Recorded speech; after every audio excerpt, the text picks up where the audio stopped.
Dr. Aubrey Buster, welcome back to TheologyU for the second time. It's great to have you. Yeah, it's good to be here. And Dr. John Walton, for the first time, thanks for being here. Thanks for inviting me.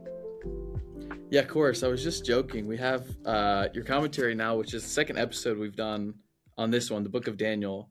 Only the first 6 chapters, which is as big as my head. If this isn't proof that you guys know what you're talking about, I think we're in good hands in that regard. And very grateful you guys are here. For someone who didn't listen to our first episode where we kind of did an overview of the book of Daniel, Dr. Walton, could you give us a super brief kind of where are we and who is Daniel and where is he and what's going on? And then we'll get into a close reading of chapter 5. Well, the setting of the book of Daniel is in Babylon, in the Neo-Babylonian Empire, which here we're talking about the 6th century BCE. And so that's the setting where these court tales take place. We've got Israel in exile, and the Babylonian contingent is there and living out the exile.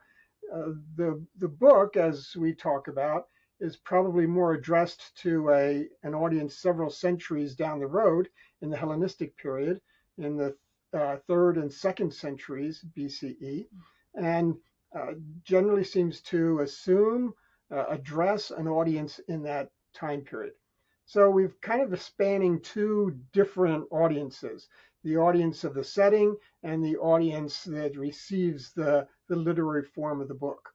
Right. And where is Daniel? Because we're not in Israel anymore. So where is Daniel? Well, he's in the palace in Babylon, as the text presents it. He's trained to serve as a courtier to the king, and he takes up that role and plays that role throughout the court tales of the book. So we've got a Daniel in Babylon. Right. And my last quick question is, what is Daniel doing in the Babylonian court if he's Israelite in ethnicity and he's in a foreign land? Why does he have so much influence? Why is the king talking to Daniel if he's been exiled from his own country?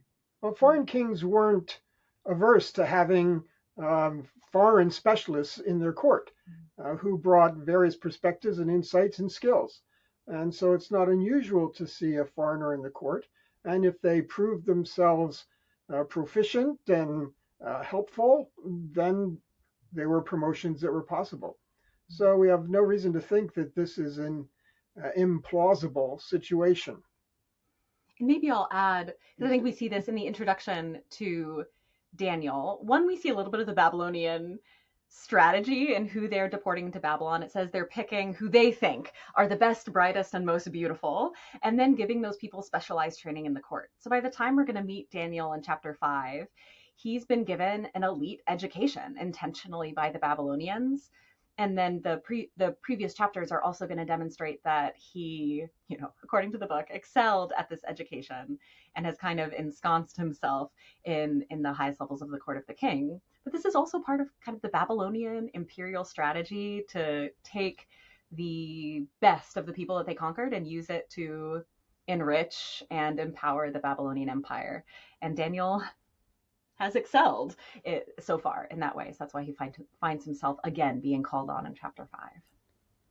Right. And that's super helpful. And in addition to him being, a smart, upstanding person, he's also already to this point interpreted dreams. Like we've had some miraculous things happening as well. So clearly we have a special kind of guy in a foreign land, at least as he's presented in the biblical text. So, and it's drawn the king's admiration both for himself, for Daniel, and also for Daniel's God, who has impressed him. That's right. Right. Which even just off the bat is a pretty remarkable thing to picture. A foreign king who's exiled these people is now giving attention to this guy of the people that they've won a political victory over. It's kind of it's already a quite an impressive thing. The fact that Daniel even has any kind of authority whatsoever, or that the king would care what he's saying, is a pretty cool situation to get yourself in. Well, actually, the book is built around those royal decrees. Right. Over and over again, the king makes observations and commends Daniel and his friends, commends their God, and the book really builds the message into those speeches. And it's interesting, of course, that we have them in in all of the chapters leading up to chapter 5. In chapter 5, we have none. There's no kingly speech commending Daniel or his God. He only offers him stuff. And of course, spoiler alert, Babylon falls.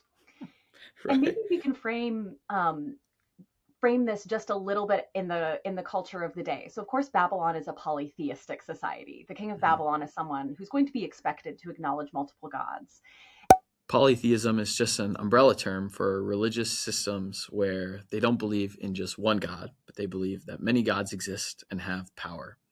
The Babylonians, of course, are included in this group, meaning they had no issue acknowledging that the God of Israel had power. They just didn't want to acknowledge that he was the only God. And Daniel is trained in these arts of divination, in the dream, in reading dreams, and accessing the deity. And so the fact that the Babylonian king acknowledges that he's very good at that, and then acknowledges that Daniel's God is giving him dreams, is not something that's actually unexpected in the ancient world. This would fit into their idea that this is what the gods would have been expected to do with people that they cared about a lot. The king is just impressed with the fact that Daniel does this consistently, and this is a sign that Daniel is highly favored by this deity. And in an ancient polytheistic system, you wanted to pay close attention to people who were highly favored by deity. They often had power and insight and could proclaim messages of blessing and judgment. And Daniel's going to proclaim a message of judgment at the end of Daniel 5.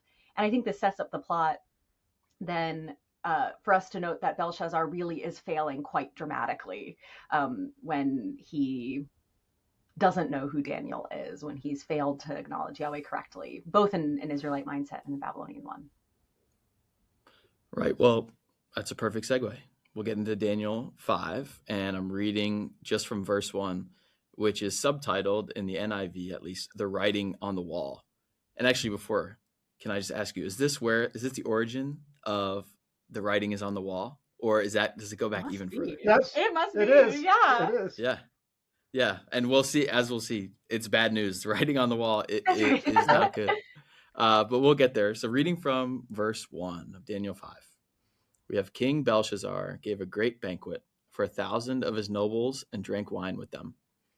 While Belshazzar was drinking his wine, he gave orders to bring in the gold and silver goblets that Nebuchadnezzar, his father, had taken from the temple in Jerusalem, so that the king and his nobles, his wives, and his concubines might drink from them.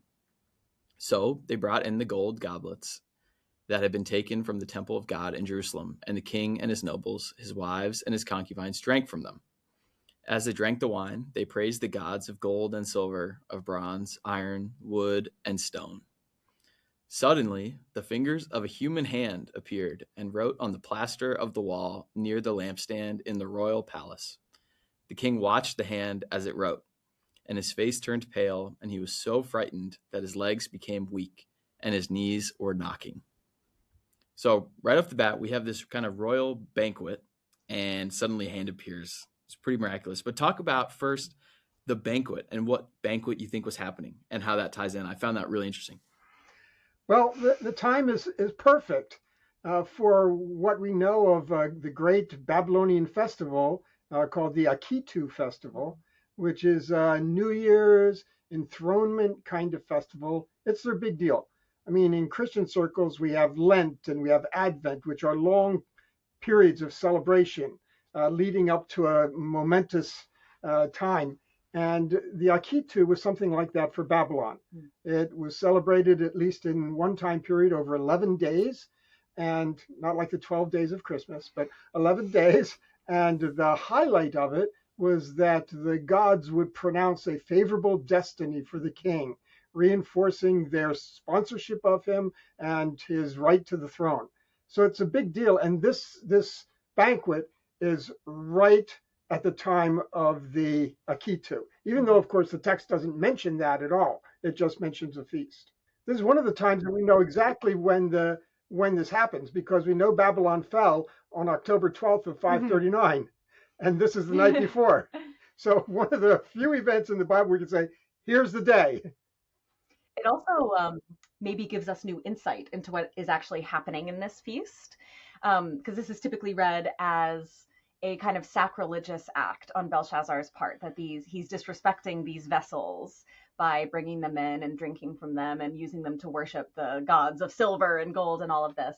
But if it is the Akitu especially, and also from what we know of the ancient world, it's much more likely that he's doing what you're meant to do at the Akitu festival, which is attempting to appeal to the relevant deities. And because, of course, in Yahweh's case, we didn't have images coming from the temple, he brought the vessels instead. And so it's possible that Belshazzar is actually appealing to these multiple divinities for insight and aid. Insight, because that's what you always did in the Akitu festival, and then aid because, well, the Persians are coming. And that really highlights what this is all about. Yeah. We know the history of this time, and the major cities of Opis and Sippar have just fallen to the Persians. The Babylonian army was decimated, and so Belshazzar is left there in the capital city of Babylon with basically no army. And the Persian army, now very much motivated with the great successes at Opis and Sippar, is bearing down on Babylon.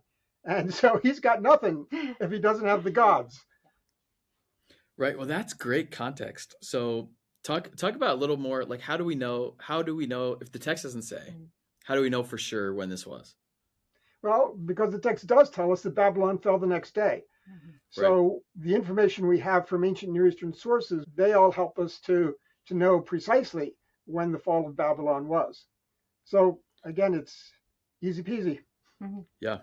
Yeah. And it paints this cool picture of, these royal, elite people having this, supposedly lavish party in a time of extreme, they're in dire straits. Like you said, other cities in Babylon, in the Babylonian Empire, are already falling.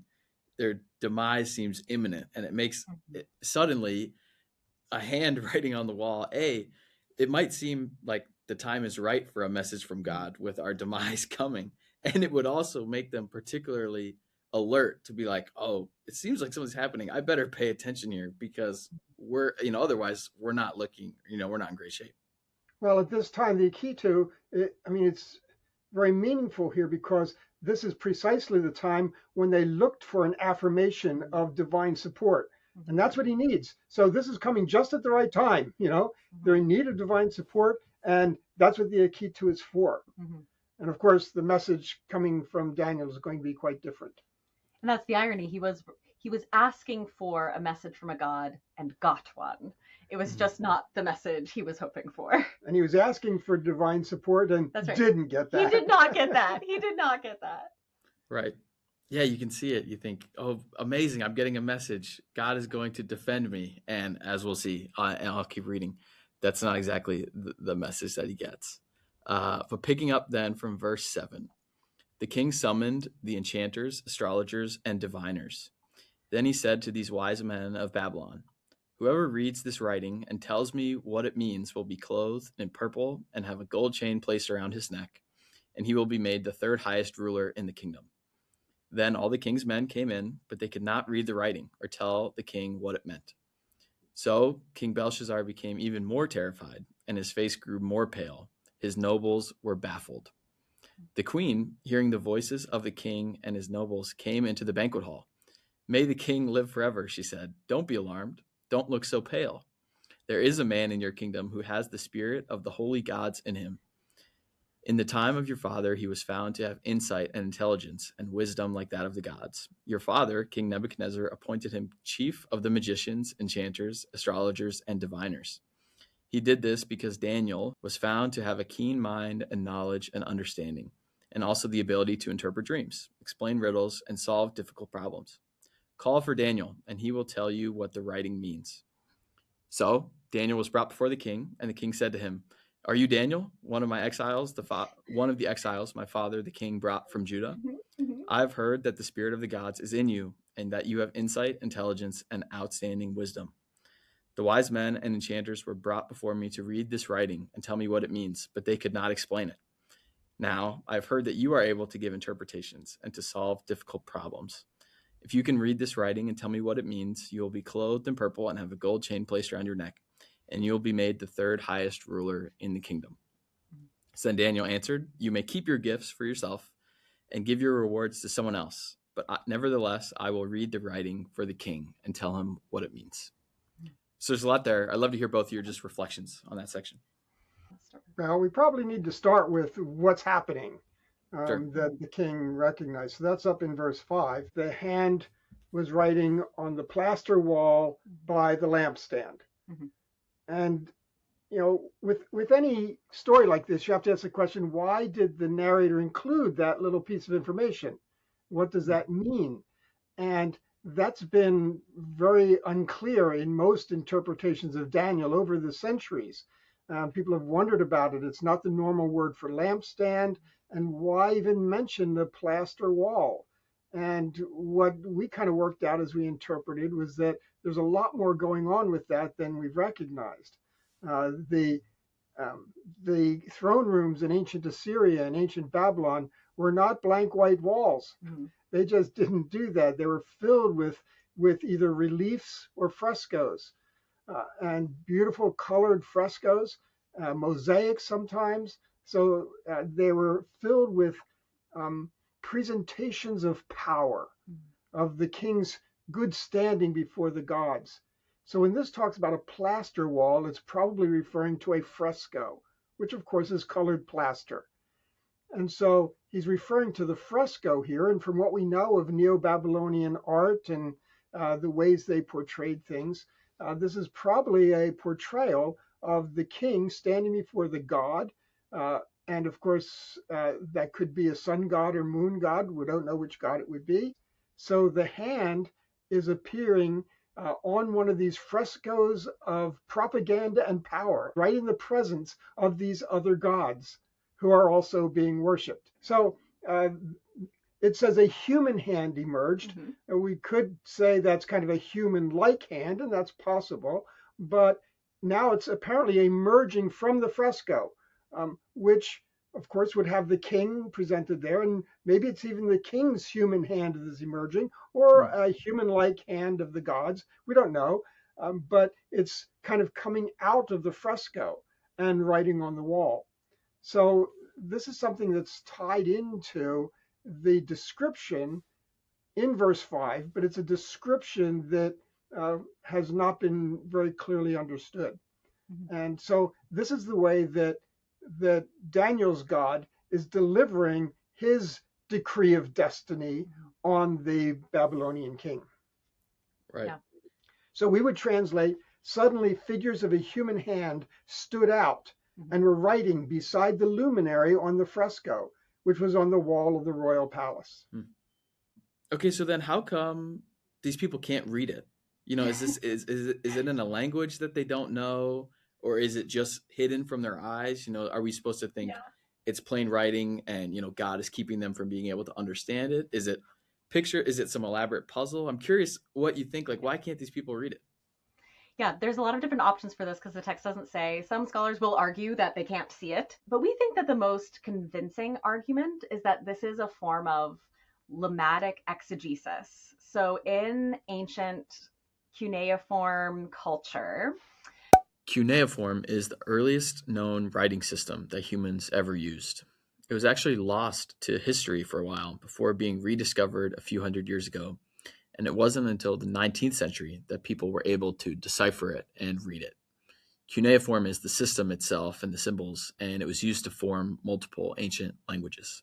They believed that they wrote in a language where each kind of syllable can represent multiple different potential sounds. Each sign can represent multiple different sounds.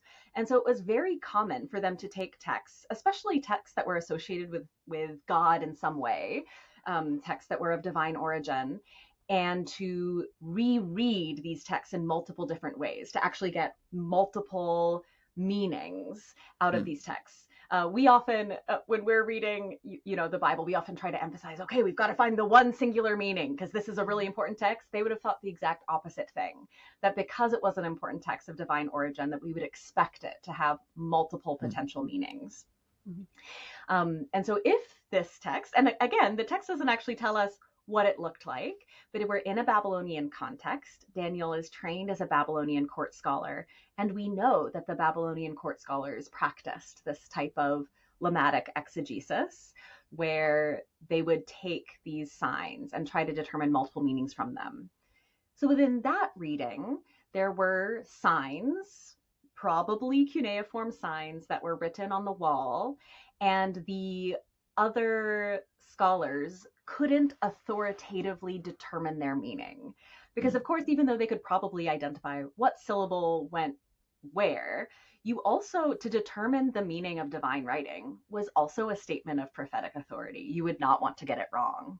And so none of them thought, and accurately, none of them could discern what the proper meaning of this text was. And maybe we'll wait until Daniel's interpretation to say why we think that was. Yeah, and then just before we get there, because in comes Daniel, who seems to have this reputation. I mean, the queen bursts into the room and says, "Hey, go get Daniel." I think I have several questions. First of which is, why isn't Daniel there in the first place if he's so good at this? But otherwise, I think you've talked about how it's a polytheistic culture, and Daniel obviously is not a polytheist. Daniel is worshiping the God of Israel. How do you kind of make sense of that? Because Daniel seems to be held in the same company as these people, but he's obviously different. But he's courted so much, positive goodwill that they keep him around, and the queen seems like very eager to get him back, to solve this riddle. I'm curious just how you think of that, Daniel, in this context of all these other magicians doing something totally different. Well, Daniel had served in a prior regime, so to speak, and he had not been serving Belshazzar in his court. And so he also seems to be retired at this point, because he may be in his 80s, probably at least in his 70s. So at this point, he's passé. His days have come and gone. But the queen mother remembers, and so she brings him to Belshazzar's attention. Again, it's no surprise that they are willing to honor foreign specialists. We know of a whole class of Egyptian diviners who were actually imported into Babylonian and Assyrian courts because of the reputation they had. We know that if a prophet came from another country, doesn't matter what god he's speaking in the name of, polytheistic world, they consider all gods potentially powerful and troublesome. And so this was not unusual in the ancient world for that to happen. So Daniel is skilled in what the other courtiers have been trained in, but of course he doesn't necessarily buy into the assumptions behind it. But this whole idea of trying to understand the writing, when you've got the idea that there may be special, spiritualized, mystical readings behind a text, there's any number of different possibilities. This was someone of great skill who could piece together something like this and make sense of this spiritual, mystical meaning. Yeah, and to your point, I think it does make sense, just remembering they're polytheistic people, and clearly they've already tried. The one people, the diviners have tried and failed, so why not go get, I get like picturing almost like Karate Kid. You have like the old guy, it's like, hey, he knows, maybe he can help, maybe he could do it, and turns out he can. I'll say one thing about that. So this, and it's unclear from the word itself whether this should be understood as the queen or the queen mother, but in these kind of court tales, and the mother often, if it is the queen mother, often plays the role of wisdom giver to her son. And Belshazzar is being characterized in this story as a terribly foolish king, right? He's committing unwelcome acts. The Israelite readers know over and against Yahweh, even if he's not intending to. He's forgotten the wise people in his reign, in his kingdom. So he's forgotten Daniel. He's being characterized in the way that they often characterized last kings of dynasties, right? They often portrayed the first king of a successful dynasty as a good, pious person, and the last king of a failed dynasty, and this is what Belshazzar is going to be, as foolish and impious and forgetful, and that's why they lose the kingdom. And so Belshazzar is being characterized in the exact kind of stereotypical way. you would expect a king who's just about to lose his kingdom to be characterized. And the fact that the queen or the queen mother comes in to remind him of something he should already know is part of that characterization in a lot of these stories. He doesn't even know what human resources he has at his disposal. That's right. She's got to tell him, Yeah. there are people who know how to do this. Yeah. Right. Okay, perfect. So we'll keep reading from there. And I'll skip a little bit because Daniel, before he interprets, he gives Belshazzar some advice. Right. Picking up Well-needed advice. Exactly. Well, certainly, right? If there's anyone who needs advice, and plus in this time where his kingdom is they're losing cities, the kingdom is going down. So anyway, Daniel has some wise words for him, and then I'll pick up in verse 22, where he says, "But you, Belshazzar, his son, Nebuchadnezzar's son, have not humbled yourself, though you knew all of these things. Instead, you have set yourself up against the Lord of heaven. You had the goblets from his temple brought to you, and you and your nobles, your wives, and your concubines drank wine from them. You praised the gods of silver and gold, of bronze, iron, wood, and stone, which cannot see or hear or understand. But you did not honor the God who holds in his hand your life and all of your ways. Therefore, he, that is God, sent the hand that wrote the inscription. This is the inscription that was written, and it's transliterated from Aramaic, I just learned, is Mene, Mene, Tekel, and Parsin." And Daniel says, "Here's what the words mean. God has numbered the days of your reign and brought it to an end. You have been weighed on the scales and found wanting. Your kingdom is divided and given to the Medes and the Persians." So suddenly Daniel can read it with apparent ease. He doesn't seem to have any issue doing it. I'd love to hear your thoughts on this one. So it's, again, we don't know what posed the problem for the others, but if it's something like what we suggested, he's now interpreting the cuneiform signs as Aramaic words. Now, even having done that with these 4 words, you would say, okay, great. So what does that mean? Because the words themselves require interpretation as to what their significance is. I think one of the most interesting things here is that these are all words from the merchant context. So they are forms of weights, and they also there refer to the system of buying and selling, where things are weighed in the scales and the balances. And so there's the symbol of scales that is carried on throughout this.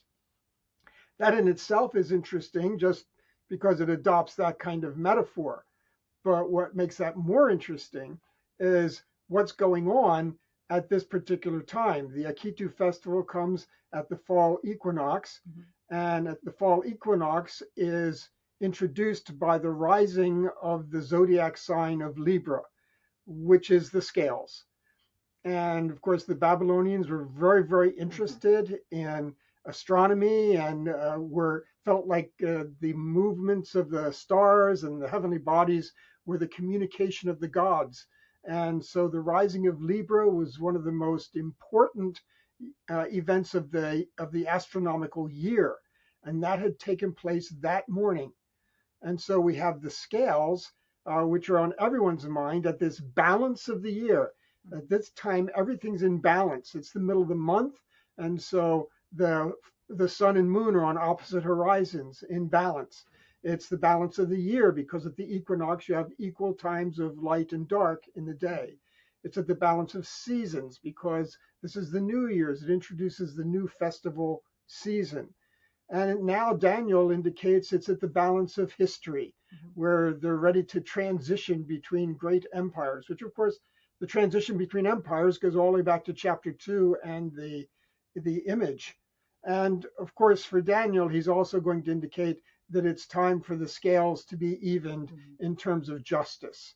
So the balance of justice now is going to be served as the Babylonian Empire is condemned and is about to fall. So it uses symbolism that's on everyone's minds. And that's because of this Babylonian context, because of the astronomical context and the diviners with their omens and their celestial observations. Daniel keys right into that. And that's tied into the Akitu and what the Akitu is all about. And so this chapter has just a fullness of cultural issues that are informing it that are not obvious in the reading of the text. I think this is just as a kind of note for readers. Daniel is one of those books where, like, the story in and of itself is cool. If you don't know any of this stuff, right, it's just this cool, miraculous story where a creepy hand shows up and a secret message is written and then Babylon falls. So it's a good story if you don't understand any of these layers of meaning. But throughout the court tales of Daniel, and then again in the apocalypses, it's like there's these Easter eggs if you do happen to be an expert in the Babylonian divinatory arts. So the kind of more, you have to remember this is written by someone who probably has a great familiarity with the court scholarship of Babylon. They're just enjoying every layer of meaning. This is like a text that's very rewarding to like ancient nerds that you would get each of these symbols. And so like each layer of reading, I think, just adds something to the story. And that's something that's going on in almost every chapter of Daniel. It's like when we talk about Pi Day. We don't have to explain to somebody why it's Pi Day, but it's a very complicated explanation. Yes. And the nerdiness is in knowing all of that. Exactly. But I mean, the basic premise is the Akitu festival, and that's what this banquet is for. The Akitu festival has to do with the right to rule. And that's what Daniel's God is revoking through this writing on the wall. Maybe I'll say one other thing, because I think Daniel 5 is read correctly in conjunction with Daniel 4. And that's why Belshazzar gets reminded of Nebuchadnezzar. Because in Daniel 4, Nebuchadnezzar has learned the lesson that it's God who grants the right to rule. He forgot for a minute, just like Belshazzar has forgotten, but he learned the lesson when he is, well, whatever happens for 7 years, when he's humbled pretty dramatically for 7 years. And then once he acknowledges God, he's given back the right to rule. Here, if you have a Bible in front of you, it might be worth actually flipping to Daniel 4 and just taking a quick scan of it. After his questionable past, Nebuchadnezzar actually ends the chapter by worshiping the God of Israel, saying, "Now I, Nebuchadnezzar, praise and exalt and glorify the King of heaven, because everything he does is right and all his ways are just." This, from the perspective of the reader of the Old Testament, is great news and something to be commended for. Unfortunately, his son does not carry on this tradition of acknowledging the God of Israel. So when that story is recalled, Belshazzar is supposed to already have learned this lesson. And it's part of the condemnation of Belshazzar that he hasn't. And so at this festival, that's supposed to reconfirm the divine right to rule. Belshazzar is going to learn that he has not earned that right. Yeah, and like you said, of course, we're doing it a disservice by picking one chapter at a time. And in a perfect world, we would be able to walk through the whole thing in sequence. But of course, to your point about the Easter eggs, I think is a helpful one.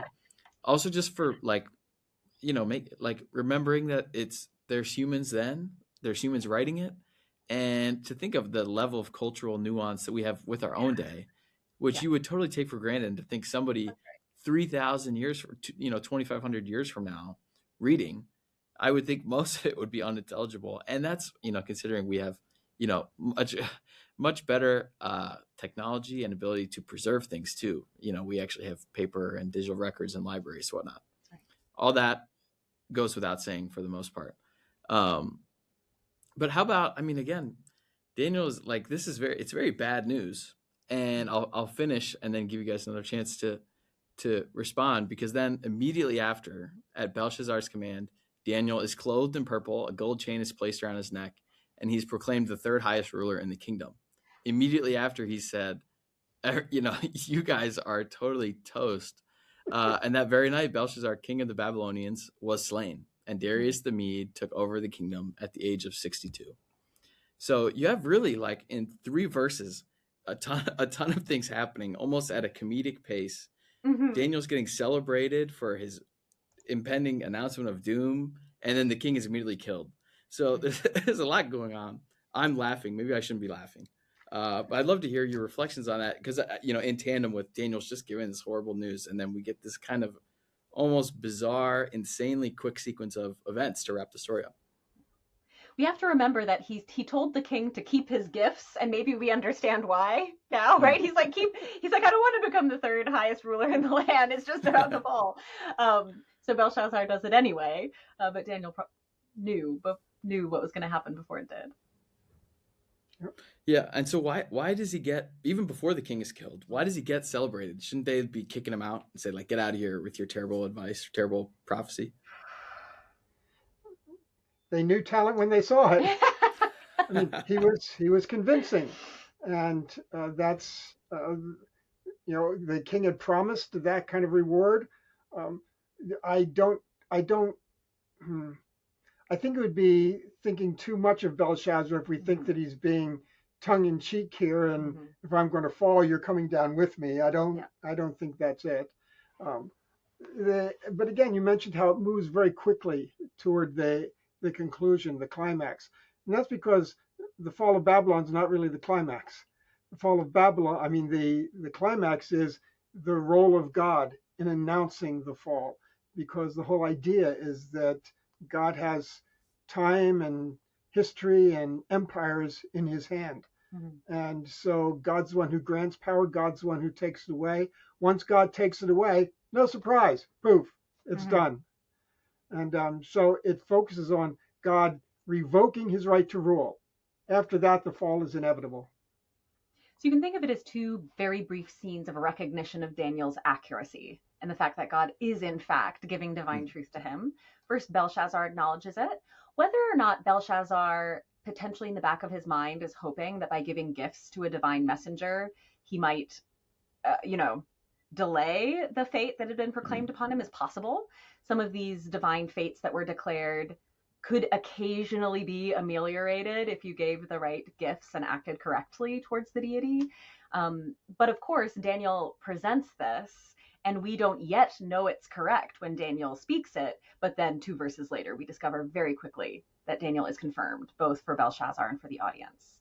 The last thing I'll say is that if we buy the Persian accounts of the fall of Babylon, which might be a question mark, but if we do, the Persian accounts do describe them interrupting feasting in their in the fall of Babylon, and so it might be recalling a fairly quick succession of historical events. The text says that very night this happened.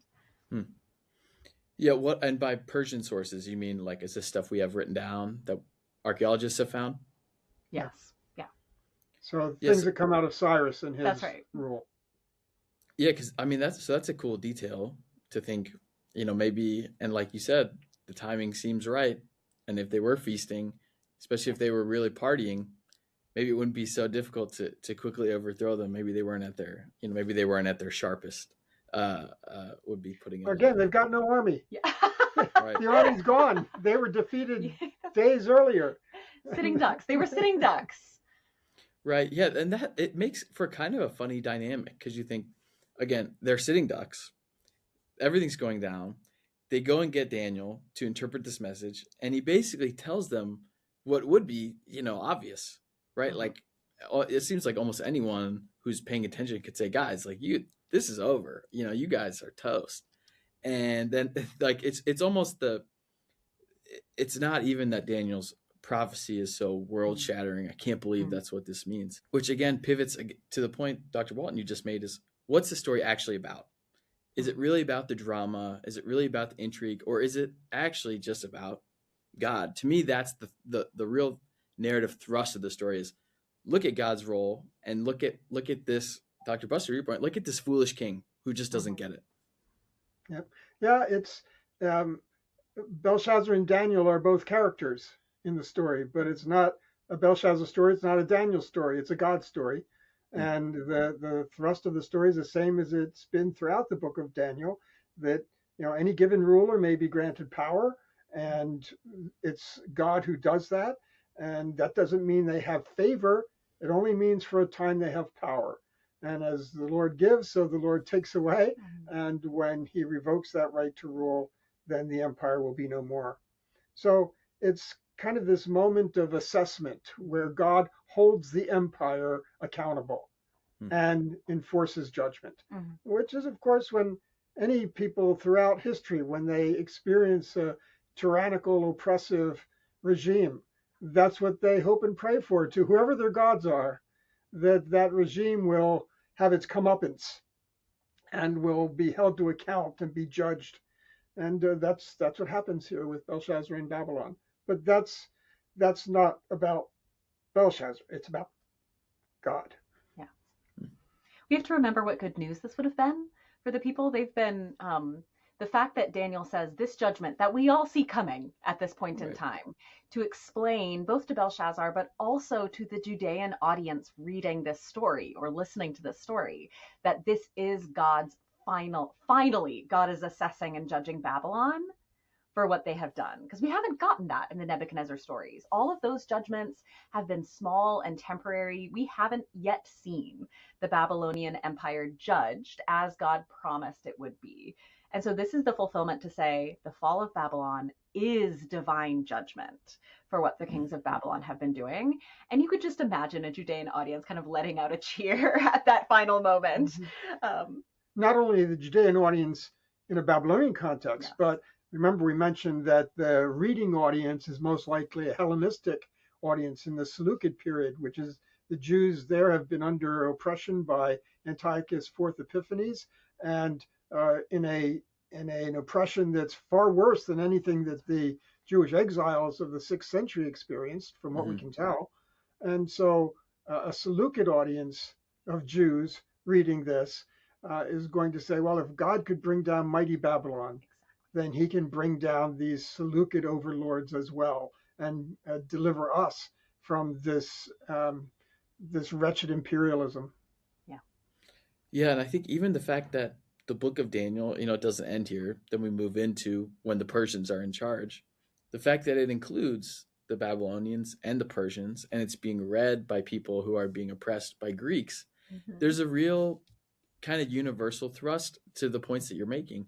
God is in control no matter who's in charge. God is just. He will hold them accountable. And there is that real hope for a future or reassurance in the time being, or celebration that it's already happened, right, in the aftermath. So I think that makes it, in addition to the rest of the Old Testament, which is also has that general thrust. So, well, as a book, it's supposed to give its readers hope. Readers who are under the thumb of empire, readers who are waiting expectantly for the arrival of the kingdom of God, readers who often are not allowed the freedoms, whether religious or political or whatever it might be. And so it's a book that's intended to give hope in the fact that God holds time and history and empires in his hand. Great. I don't think there's a better place to wrap up our conversation than that. Thank you to both of you. It's been great. I learned a lot. I really enjoyed it. Thanks for the time. Sure. Yeah, thanks for having us.